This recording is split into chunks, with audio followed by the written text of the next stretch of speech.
will spend the rest of my life trying to get my head around. Winston Churchill said, my countryman, he said once, when you're going through hell, keep going.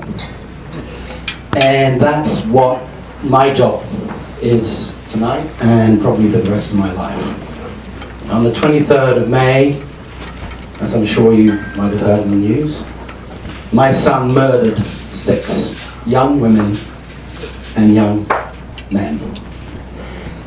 He wounded 13 others, and then he took his own life.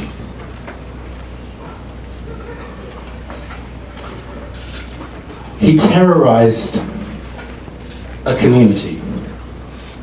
He shot not only family members, but his psychiatrist, his psychologist, his counselors, his mentor, and he shot the nation. And that is why I'm here. My son, Elliot Rodger, was very, very seriously mentally ill.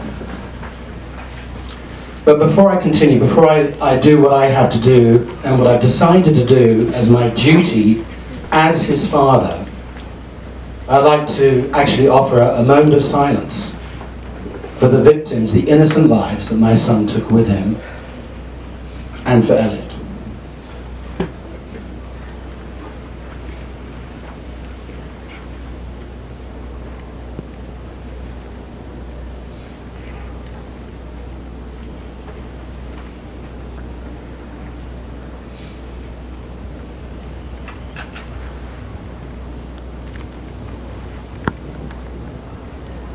Thank you.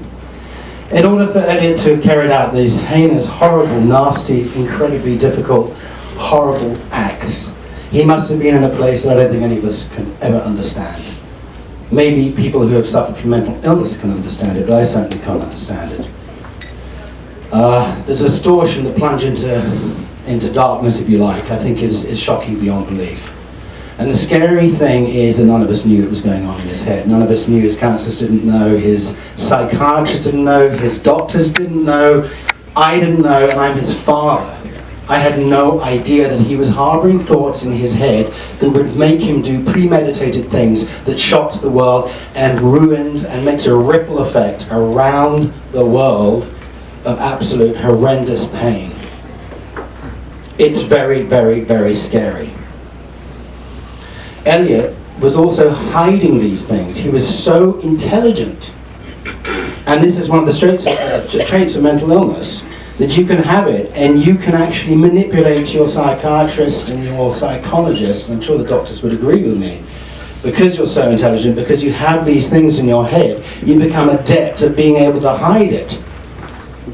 And seemingly be normal, yet you're harboring terrible things in your head, and then you actually get to a point of such pain and such despair that you act upon them in a terrible manner. And that is what unfortunately happened to Elliot.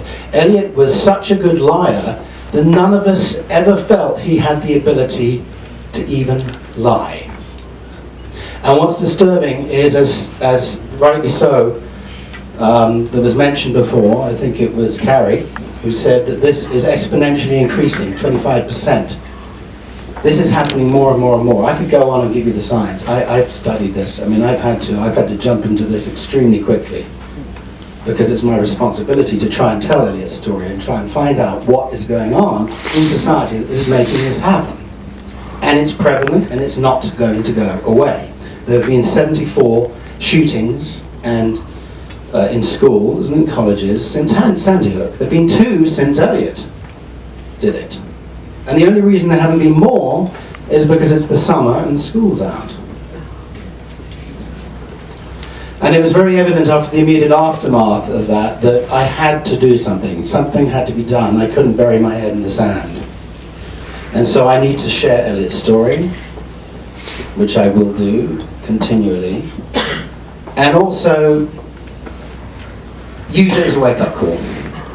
All of us should have had Columbine as a wake-up call. We should have had Virginia Tech as a wake-up call. We should have had Aurora and then Sandy Hook as a wake-up call. But you know what? I didn't. I thought it was up to the politicians, the law enforcement, the mental health professionals, you know what, let them deal with it. You know what, it affected my family, and how complacent was I?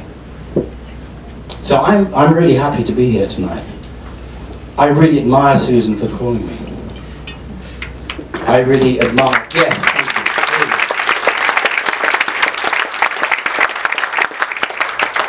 I think the common thread of all of us sitting here tonight is concern. It's not just the concern of the violent tendencies that can be a result of mental illness, because let's face the facts.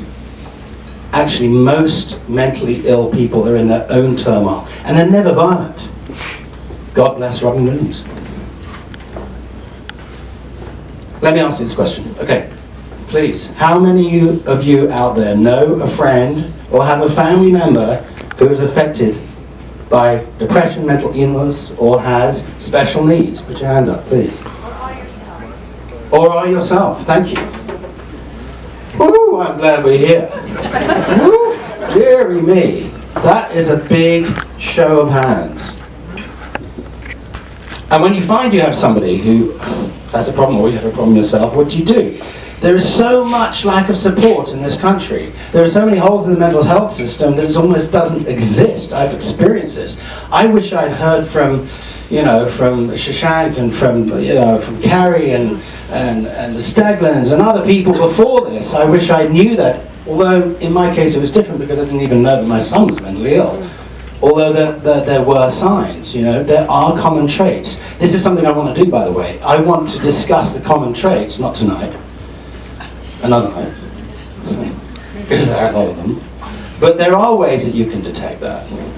But even if you have somebody, a family member or something that had, or somebody, or you, what do? Insurance companies are only going to pay for 3 nights, 72 hours. Even under the Affordable Care Act, that's all they're going to do. How expensive is it to get a diagnosis? How expensive is it to get some kind of therapy?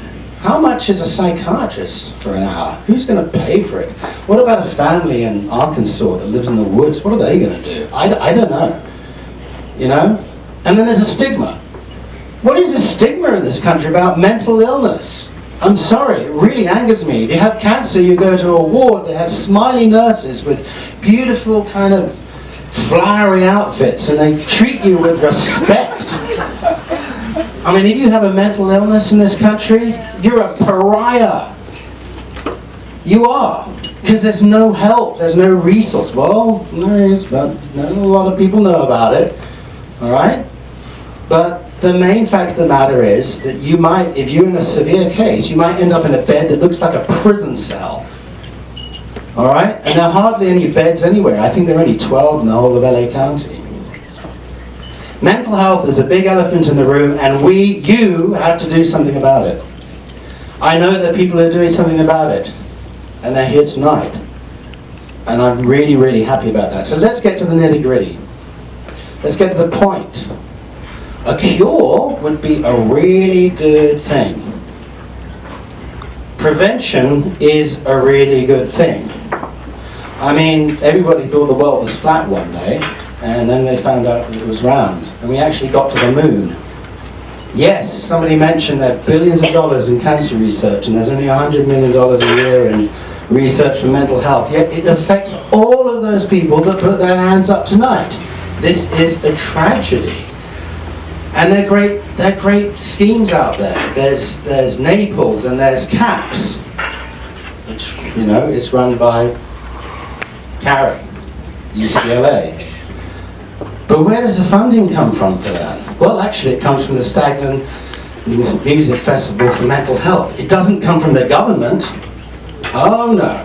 It comes from the private sector.